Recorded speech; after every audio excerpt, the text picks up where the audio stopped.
Baik. Bismillahirrahmanirrahim. Assalamualaikum warahmatullahi wabarakatuh.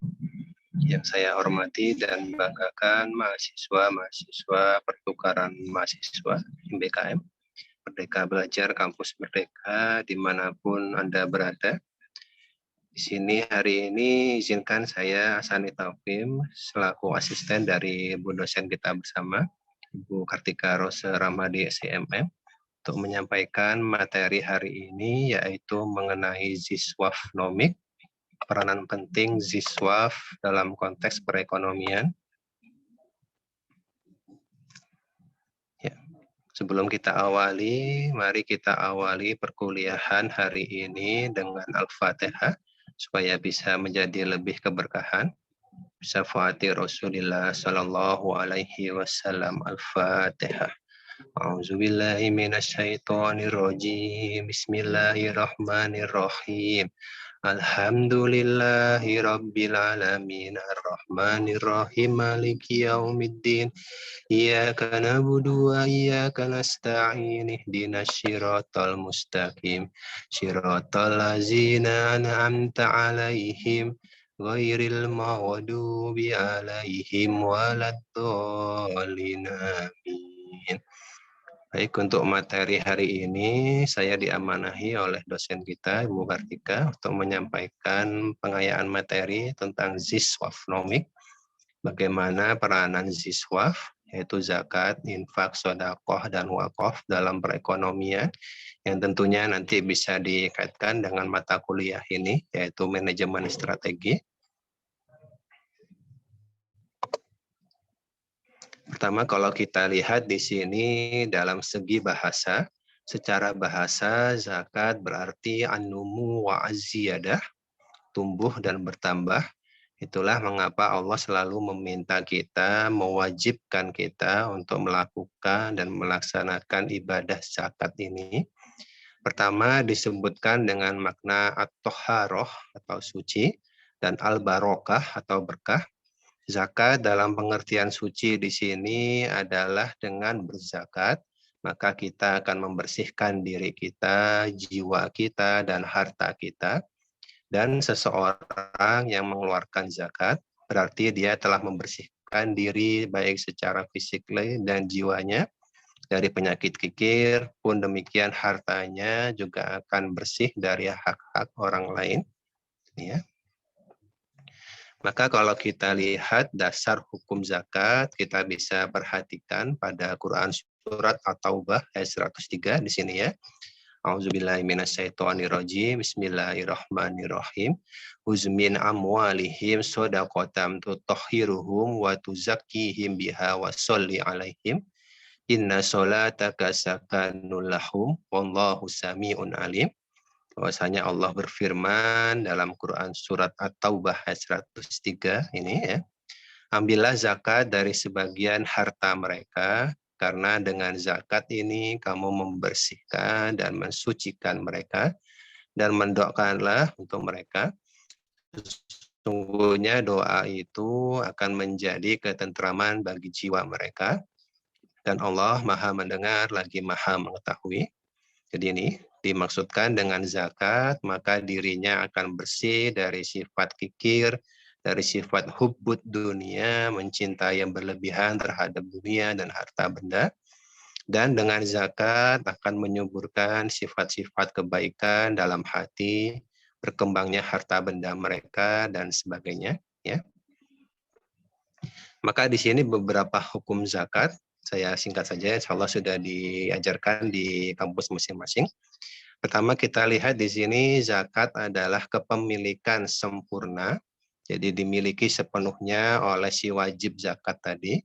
Kemudian cukup dalam hitungan nisabnya, jadi ada beberapa hitungan tertentu, baik itu pada zakat fitrah yang kita bayarkan setiap tahun di bulan Ramadan, maupun pada zakat mal, pada harta kekayaan yang kita miliki.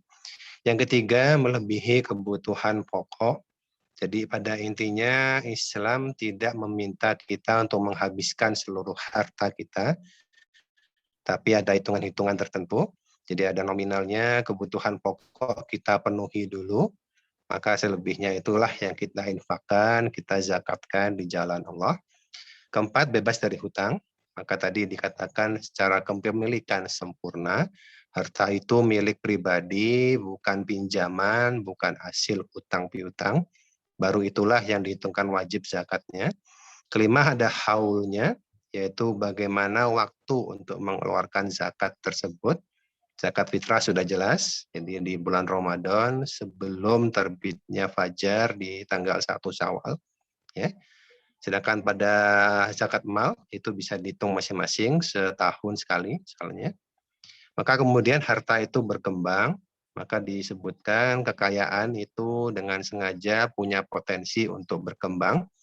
Misalkan dengan peternakan, sapi yang kita miliki, kambing yang kita miliki, kan pastinya akan beranak pinak menjadi banyak. Maka disitulah dihitungkan wajib zakatnya. Ya. Maka pada dasarnya tujuan zakat di sini adalah mengenai kebutuhan mustahik zakat. Dengan mengeluarkan zakat, selain dari kita membersihkan harta dan jiwa kita, maka dari si penerima zakat tentunya akan punya manfaat yang sangat penting sekali, sangat besar sekali. Dengan zakat yang diperoleh, misalkan dengan zakat fitrah, maka di hari Lebaran dia bisa makan dengan layak. Pun dengan zakat mal yang kita keluarkan, maka harta tadi, uang yang kita berikan tadi, bisa kemungkinan menjadi modal usaha bagi si penerima zakat.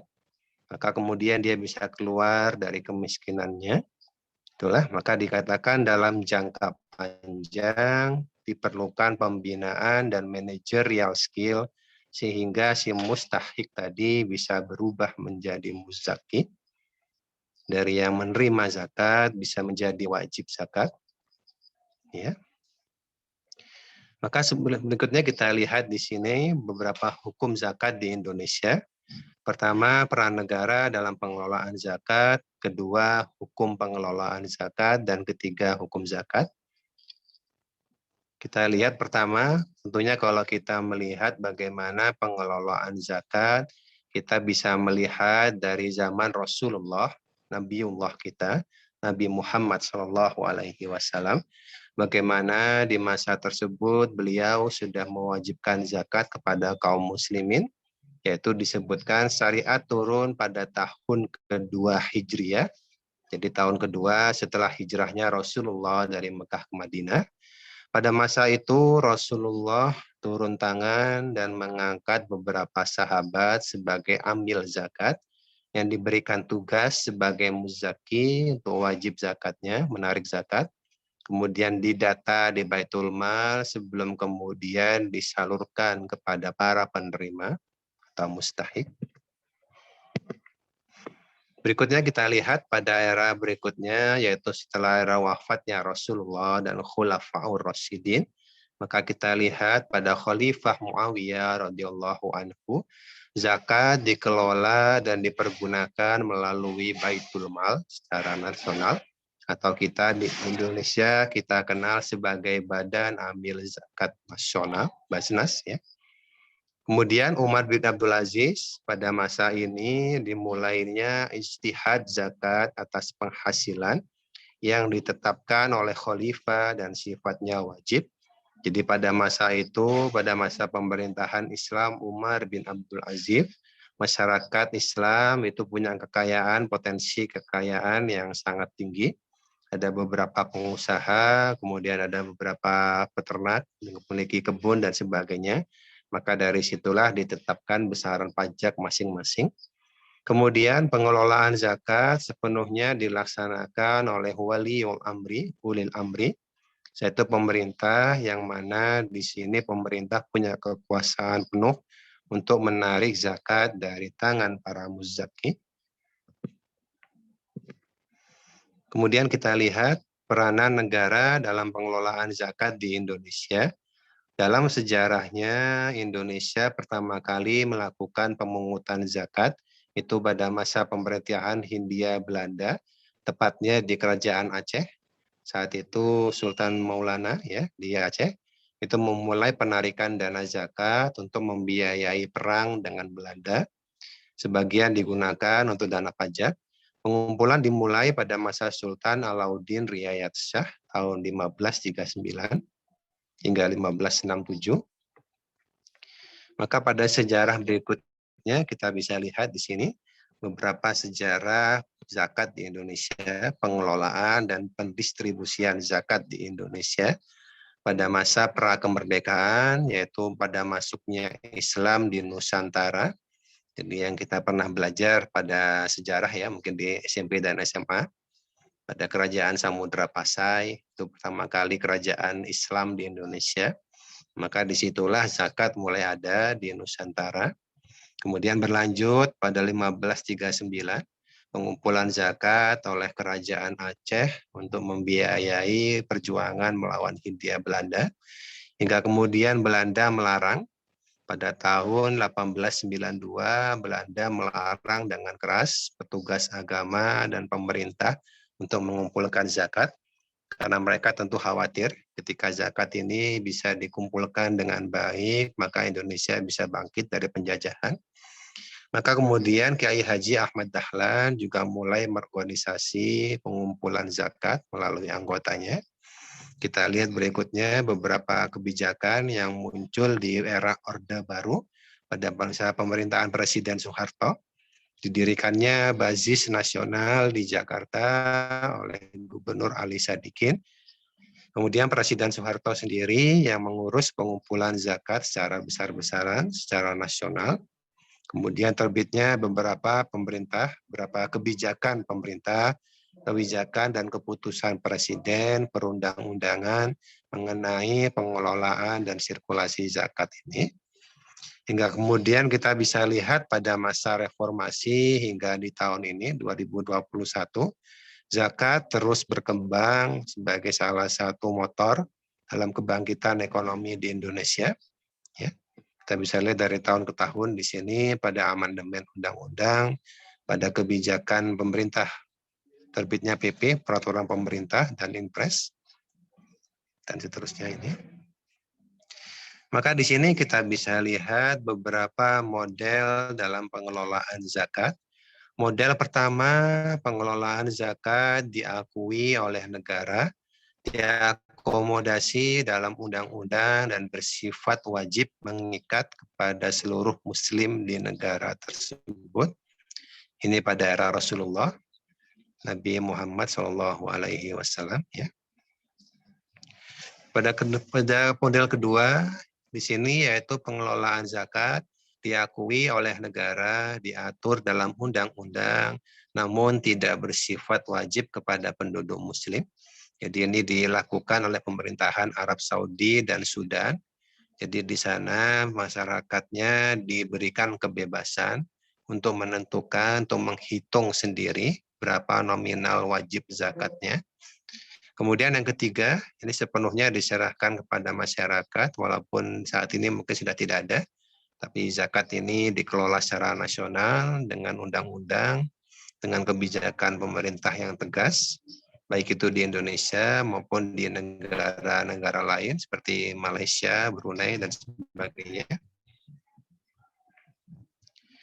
Kemudian kita lihat di sini apa sih pentingnya zakat, bagaimana peranan ziswaf tadi ya, zakat, infak, sedekah, dan wakaf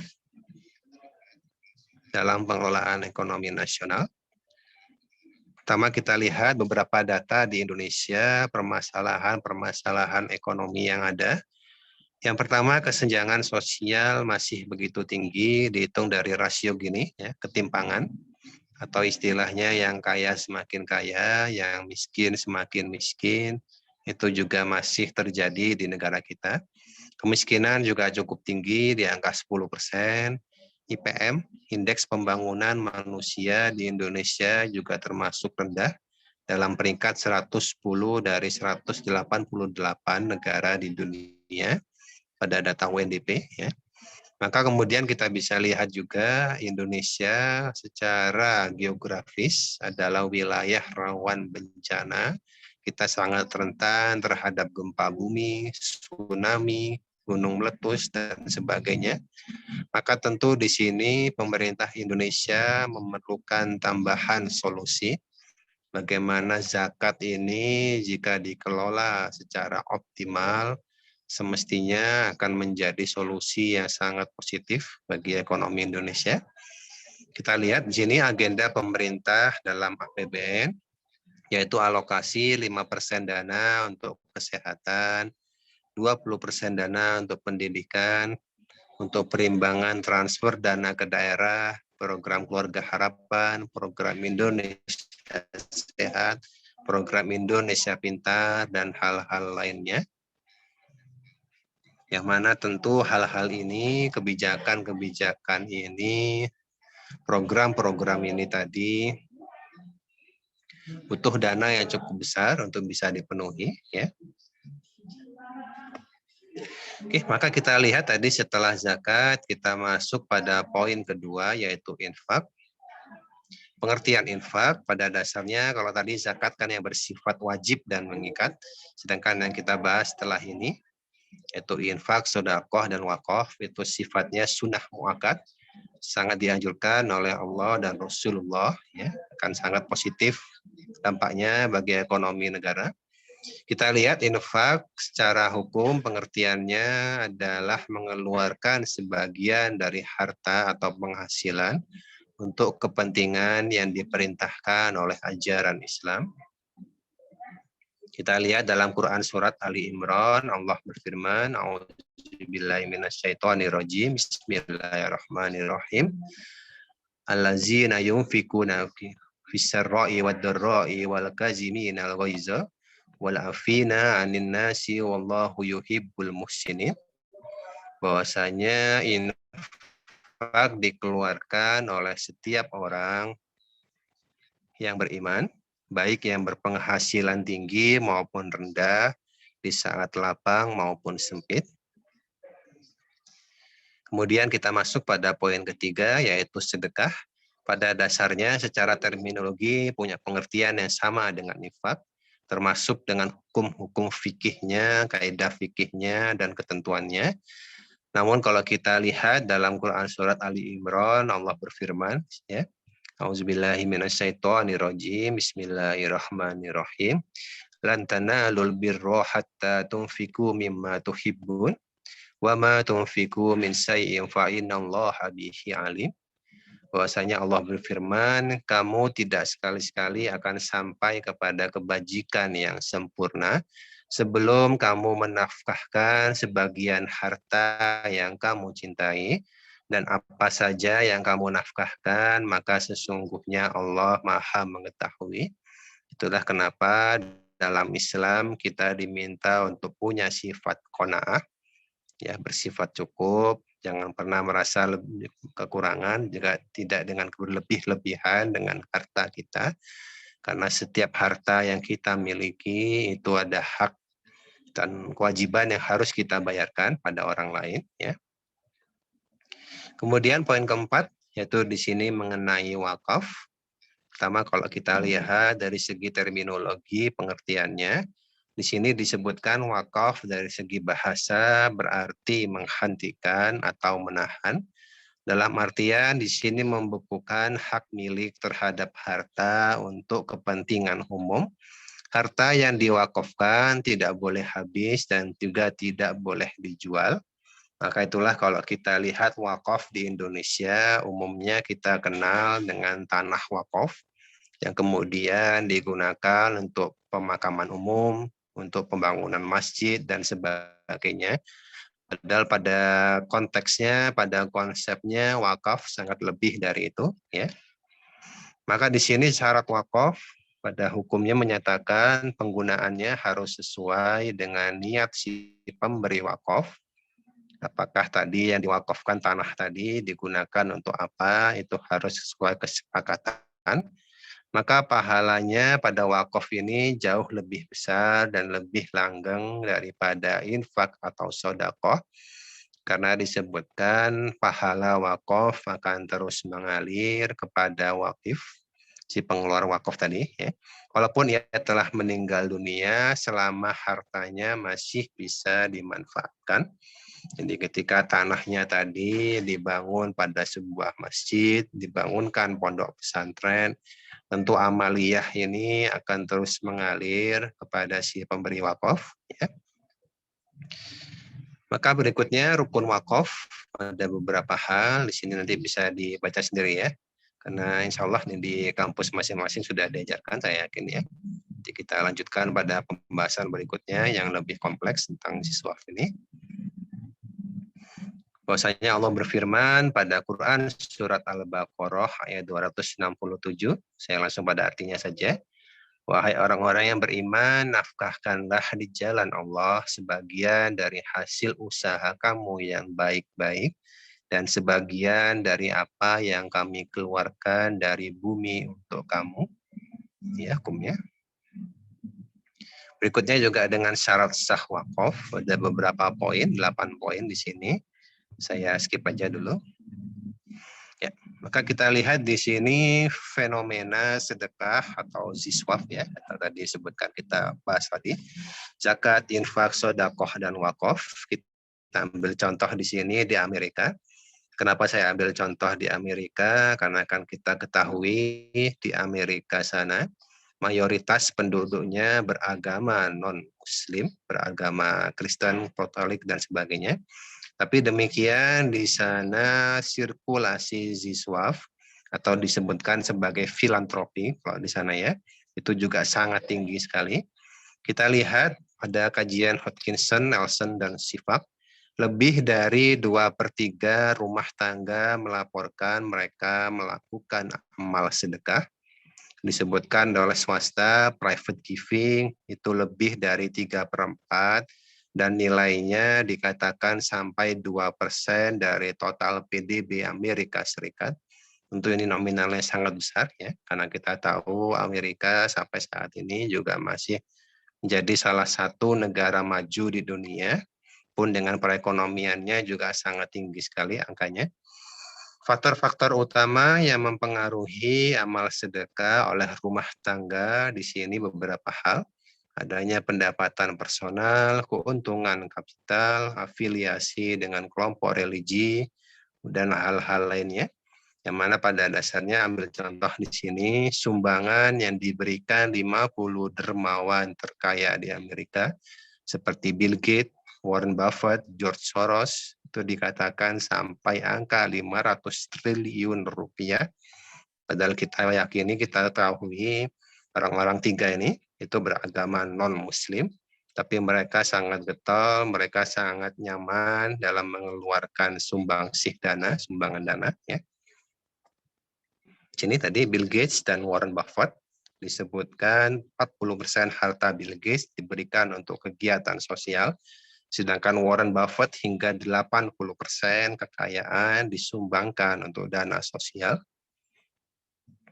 Maka di sini kita lihat berikutnya peranan ziswaf terhadap kesejahteraan dari sisi mustahik.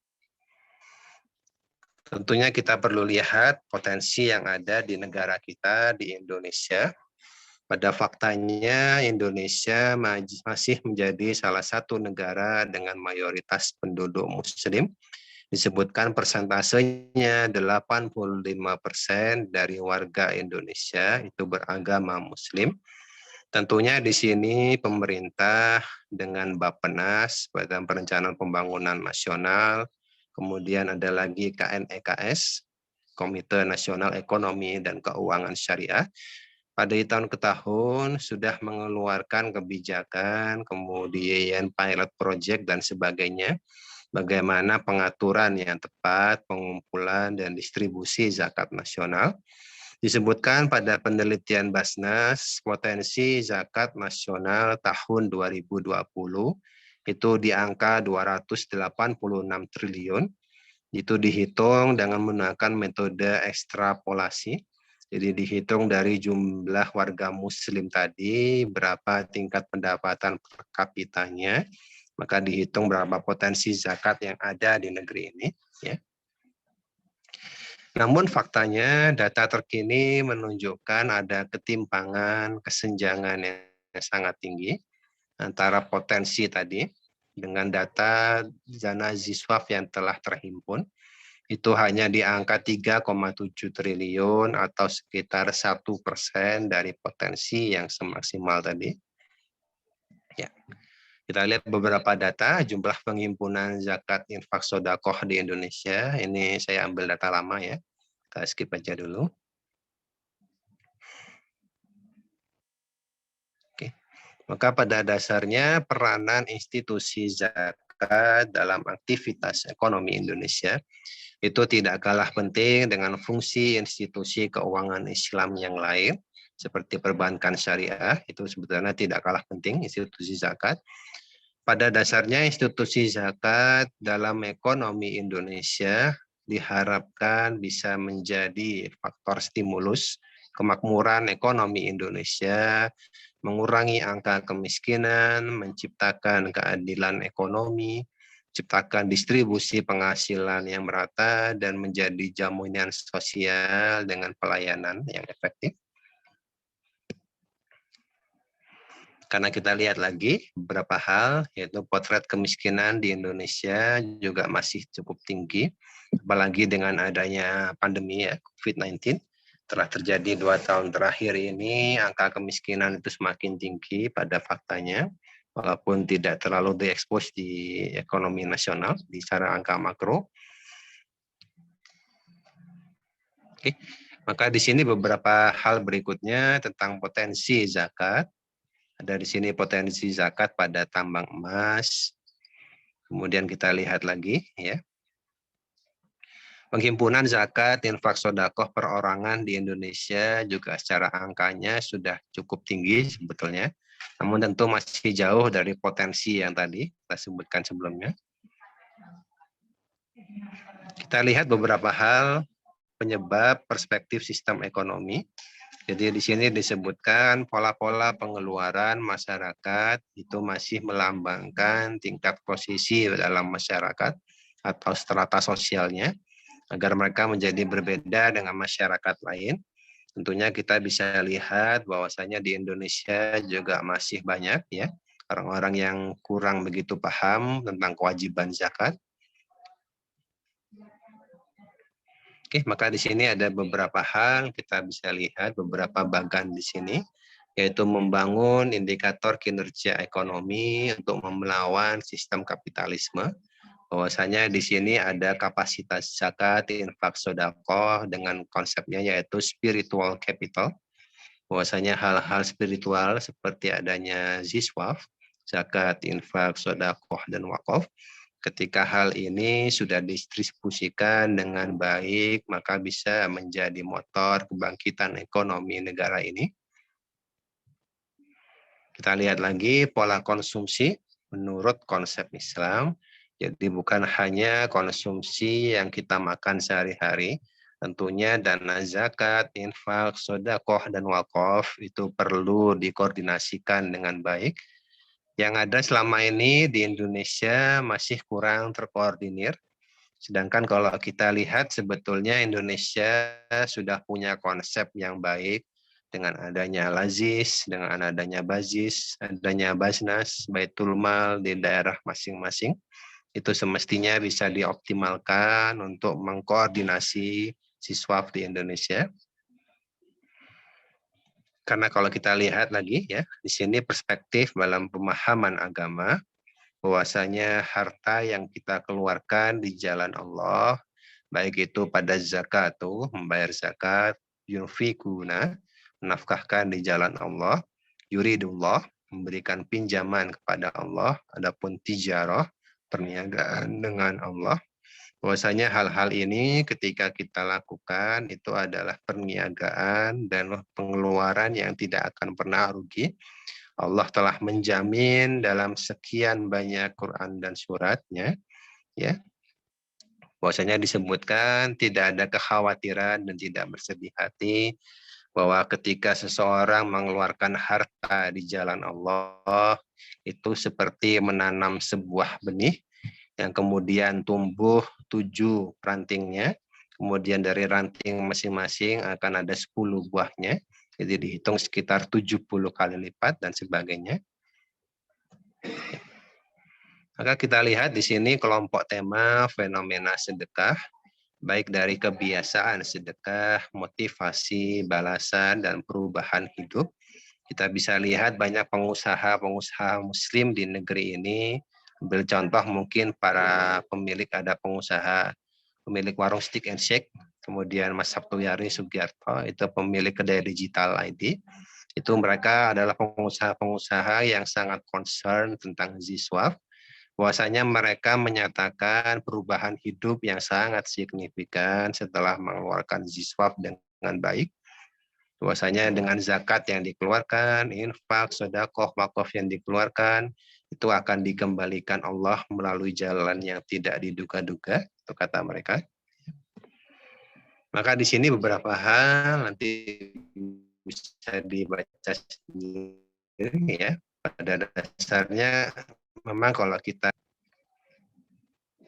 perlu dibiasakan terlebih dahulu, kemudian tentu perlu motivasi. Apa yang menjadi motivasi untuk mengeluarkan sedekah di jalan Allah, maka kemudian balasan itu yang akan diterima, Allah langsung yang akan menggantinya dengan angka yang berlipat ganda. Maka terjadilah change in life, perubahan hidup, atau disebutkan di sini ma'rifatillah. Ketika kita banyak melakukan dana zakat, infak, sedekah, dan wakaf, maka secara spiritual kita pun semakin dekat kepada Allah, akan terjadinya perbaikan hidup, ya itu yang terjadi. Oke. Ambil contoh di sini ada si tukang bakso punya kebiasaan menyediakan peralatan untuk acara masjid, si pensiunan, si petani, maka terjadinya di sini aktivitas konsumsi yang bertujuan untuk memuaskan diri sendiri dan orang lain. Maka kemudian yang terjadi adalah perubahan hidup tadi. Atau kalau dalam ekonomi mikro Islam, ini mungkin sudah diajarkan di kampus masing-masing, ada namanya konsep marginal maslahah.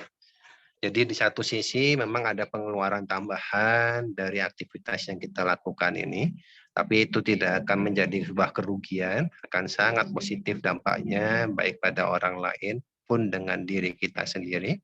Disebutkan law of diminishing marginal utility dalam hukumnya.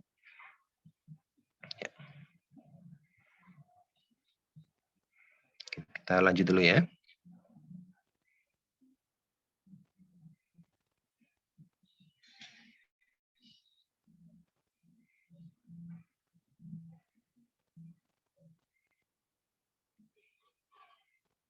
Jadi di sini terakhir, karena kalau kita lihat apa sih pentingnya ziswaf tadi, zakat, infak, sodakoh, dan wakaf, tentunya kita bisa lihat bahwa sebagai umat Islam tentu kita meyakini hidup bukan hanya soal kehidupan di dunia saat ini, akan ada kehidupan yang sangat panjang setelah dunia.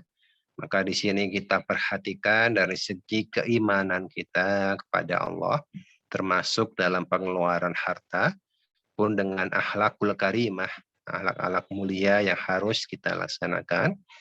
Kemudian dari segi ibadah dan sedekah, bahwasanya kita tidak hidup sendiri, jadi tidak cukup kita hanya sholat, kita hanya puasa, tentu kita juga harus punya perhatian dan kepedulian sosial.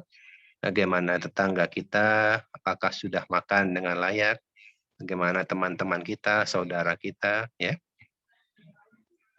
Maka di sini preposisi minor dan mayor atau disebutkan dalam konteks ekonomi dengan konsep mikro dan makro. Sedekah sebagai instrumen peningkatan kesejahteraan hakiki dan paripurna. Perlu kita yakini, nanti akan ada beberapa di materi seterusnya, ya. Akan saya berikan contoh-contoh kenapa ketika orang itu rutin melakukan ziswaf, yang ada mereka semakin makmur ekonominya, semakin baik perilakunya, semakin baik peran sosialnya, dan sebagainya. Ya.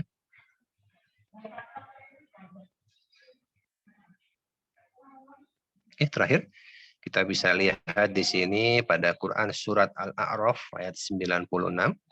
A'udzubillahi minasyaitonirrajim. Bismillahirrahmanirrahim.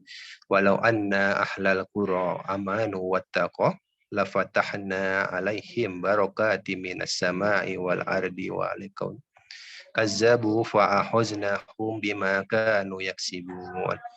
Bahwasanya Allah berfirman, jikalau sekiranya penduduk negeri itu beriman dan bertakwa, pastilah kami, Allah yang berjanji ini ya, maka kita harus yakini, akan melimpahkan kepada mereka keberkahan dari langit dan bumi. Tetapi mereka mendustakan ayat-ayat itu, maka kami siksa mereka disebabkan perbuatannya. Jadi itulah yang sedikit perlu kita renungi ya. Apa yang terjadi saat ini, adanya pandemi COVID, adanya resesi ekonomi di Indonesia, apakah itu hanya menjadi ujian atau menjadi azab dari Allah? Allahu a'lam ya. Untuk kita perlu berkaca dengan diri kita masing-masing. Oke, mungkin itu sedikit yang bisa saya sampaikan. Semoga apa yang kita lakukan dinilai sebagai ijtihad untuk mengungkap kebenaran dalam hidup ini. Oke, saya akhiri. Nanti bisa kita sambung dengan diskusi pada daring sepada kita ataupun di grup WhatsApp dengan Ibu Kartika ya nanti. Saya akhiri. Allahul muwafiq ila aqwamit thoriq. Assalamualaikum warahmatullahi wabarakatuh.